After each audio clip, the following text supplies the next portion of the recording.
তুমি সবার জন্য ভাবো, কিন্তু কেউ তোমার জন্য নয়।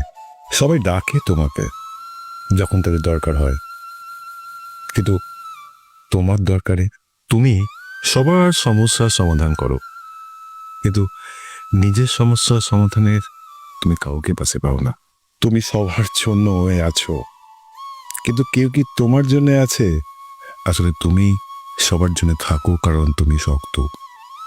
সবাই তোমার মতন শক্ত হয় না, তাই সবাই তোমাকে পায়, তুমি কাউকে পাশে পাও না। এটাই হচ্ছে আমাদের, যারা সমাজে সবার জন্য রোজ কোনো কিছু চিন্তা ভাবনা না করেই আমরা কাজ করে যাই, তাদের পরিণাম।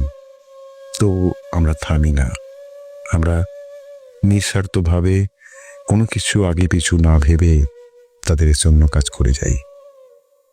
কারা কারা আমার দলে পড়ো, কমেন্টে চালিয়ে